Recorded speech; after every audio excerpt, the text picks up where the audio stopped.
اتحاد کے ساتھ نہیں ہیں، اتفاق ہمارے اندر نہیں ہے، ہم ایک دوسرے کی ٹانگیں کھینچنے کے لیے ہیں۔ اور حکومت ہمیشہ یہی چاہتی ہے کہ مسلمان آپس میں بڑھتا رہے، اس کا فائدہ ہمیں ملتا رہے۔ آپ نہیں دیکھتے ہیں مسلمانوں کو ہمیشہ ووٹ بینک کے طریقے پر استعمال کیا جاتا ہے۔ اگر ہم نبی صلی اللہ علیہ وسلم کی حدیث پر عمل کر لیں تو مسلمانوں، جو معاملہ مسلمانوں کا 1400 سال پہلے کے مسلمانوں کا تھا، قسم خدا کی آج بھی مسلمانوں کا وہی طریقہ ہو جائے۔ صحابہ نے عرض کیا تھا، یا رسول اللہ من المسلم، مسلمان کون ہے؟ کون لوگ مسلمان ہیں؟ آج تو باپ نے کہا بیٹا مسلمان، بیٹا نے کہا میں مسلمان، تو اس کے بیٹا نے کہا میں مسلمان۔ باپ جیسا کہتا ہے یا بیٹا ویسی کہہ رہا ہے، لیکن مسلمان کی علامت کیا ہے؟ مسلمانوں ذرا گریبان میں ہاتھ ڈالو اور جھانکو، دیکھو اللہ کے پیارے نبی نے جو مسلمان کی تعریف کی ہے، اس مسلمان کی تعریف پر ہم کھڑے اتر رہے ہیں یا نہیں اتر رہے ہیں؟ اگر نہیں اتر رہے ہیں تو کتنی شرمندگی کا باعث ہے، کتنی پسمانی کا باعث ہے، کتنی شرمندگی کا معاملہ ہوا کرتا ہے۔ نبی کائنات کی بارگاہ میں عرض کیا، یا رسول اللہ من المسلم، مسلمان کون ہے؟ میرے آقا نے ارشاد فرمایا، المسلم من سلم المسلمون من لسانہ و یدہ، مسلمان وہ ہوا کرتا ہے کہ جس کی زبان اور جس کے ہاتھ سے دوسرا مسلمان سلامت رہ جائے۔ مسلمانوں، آج ہمارا پڑوسی ہم سے بیزار نظر آتا ہے، ہمارے ماں باپ ہم اپنے ماں باپ کو ستا رہے ہیں، اپنے بھائی کو پریشان ہم کر رہے ہیں، تو نبی کائنات نے جو ارشاد فرمایا تھا کہ مسلمان تو وہی ہوگا جس کی زبان اور جس کے ہاتھ سے مسلمان سلامت رہے۔ گالی آپ مسلمان کو دیجیے گا، سرکار کی حدیث کی روشنی میں پکا مسلمان آپ نہیں ہوئیے گا، اپنے پڑوسی کو آپ ستائیے گا، نبی کی حدیث کی روشنی میں اس مسلمان کو صحیح طریقے سے، مکمل طریقے سے اسلام مسلمان کہلانے کا حقدار آپ نہیں ہے۔ مسلمان تو وہی ہوا کرتا ہے، حقیقی ایمان والا وہی ہوا کرتا ہے کہ ہماری زبان سے بھی دوسرا مسلمان سلامت رہے، ہم کسی کو تب بھی نہ کرے، ہم کسی کو اف بھی نہ کرے، ہم کسی کو گالی بھی نہ دے، اور ہمارے ہاتھ سے بھی دوسرا مسلمان سلامت رہے، ہم ڈنڈا بازی بھی نہ کرے، ہم اس کی روگردانی بھی نہ کیا کرے، ہم گولی باری بھی استعمال نہ کیا کرے۔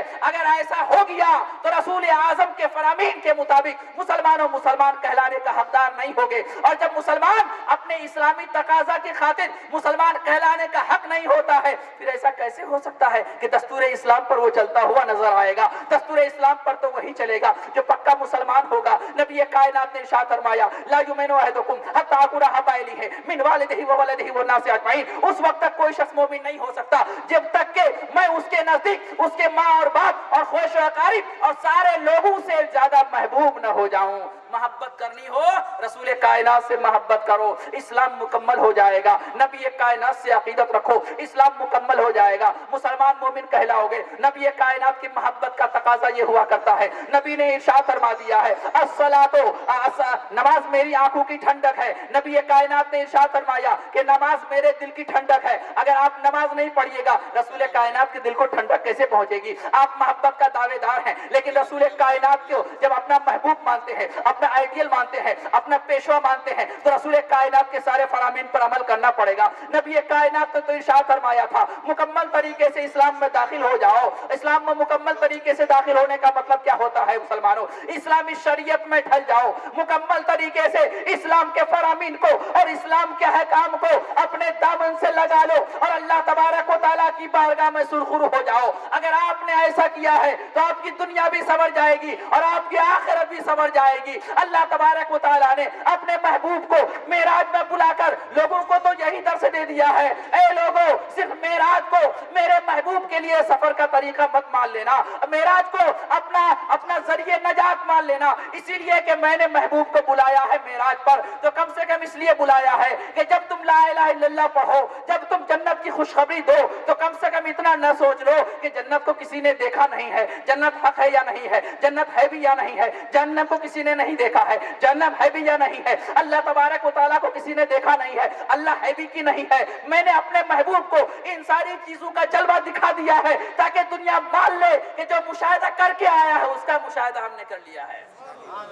اسی لیے تو معراج ہوا تھا، معراج صرف سفر کے لیے نہیں ہوا تھا کہ اللہ تبارک و تعالیٰ نے اپنا دیدار کرا دیا، بہت ساری چیزیں اس کے اوپر آیا ہیں۔ اللہ تبارک و تعالیٰ اس معراج کے واقعات سے ہم سب کی درس زندگی کو سدھارنے کی توفیق و رفیق عطا فرمائے۔ وآخر دعوانا ان الحمدللہ رب العالمین۔ السلام علیکم ورحمۃ اللہ وبرکاتہ۔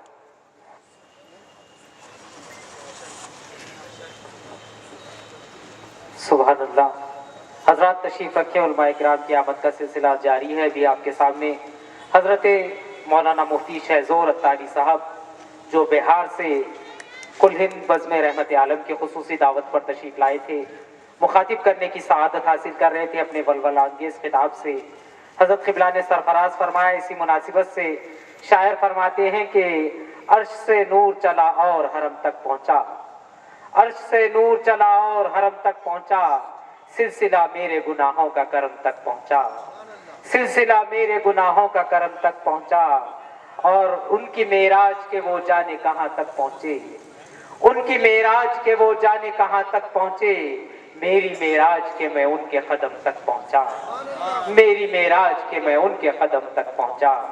آئیے اسی کے ساتھ بارگاہ رسول کریم صلی اللہ علیہ وسلم میں نعت پاک کا نذرانہ پیش کیا جائے گا. میں گزارش کروں گا نوجوان شناخان رسول محمد آصف علی اتاری صاحب سے کہ تشریف لائیں اور بارگاہ رسول کریم صلی اللہ علیہ وسلم میں نعت پاک کا نذرانہ پیش کرنے کی سعادت حاصل فرمائیں. محمد آصف علی قادری صاحب.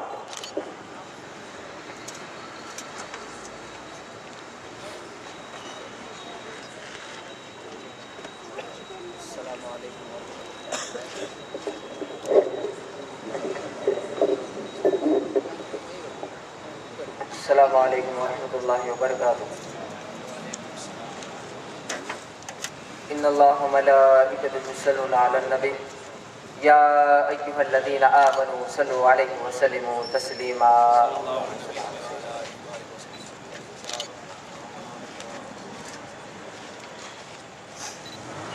نور محفل پہ چادر تنی نور